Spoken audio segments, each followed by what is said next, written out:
दोस्त, आप लोग का स्वागत करती हूँ अपने यूट्यूब चैनल पर। आप लोग के सामने एक नाच गीत सुनाने जा रही हूँ। अच्छा लगेगा तो हमारे वीडियो को लाइक सब्सक्राइब शेयर जरूर करिएगा। कमेंट में बताइएगा हमारा गीत कैसा लगा।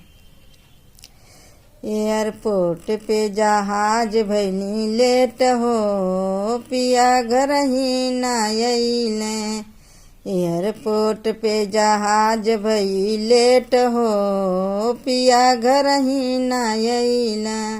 लाली लगवनी पाउडर लगवली, लाली लगवली पाउडर लगवली। कजरा लगवनी चटकार हो, पिया घर ही ना अइला। कजरा लगवनी चटकार हो, पिया घर ही ना अइला। एयरपोर्ट पे जहाज भई लेट हो, पिया घर ही ना अइला। एयरपोर्ट पे जहाज भई लेट हो, पिया घर ही ना अइला।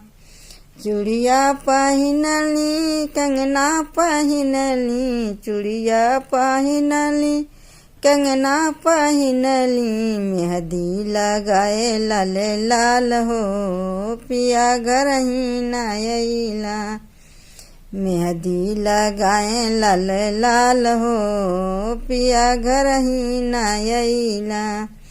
एयरपोर्ट पे जहाज भई लेट हो, पिया घर ही ना अइला। एयरपोर्ट पे जहाज भई लेट हो, पिया घर ही ना अइला। साड़ी पहिनली लहंगा पहिनली, साड़ी पहिनली लहंगा पहिनली।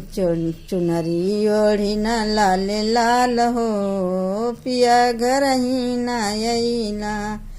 चुनरी ओढ़ी ना लाल लाल हो, पिया घर ही ना अइला।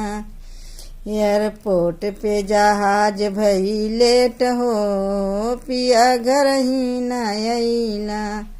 एयरपोर्ट पे जहाज भई लेट हो, पिया घर ही ना अइला।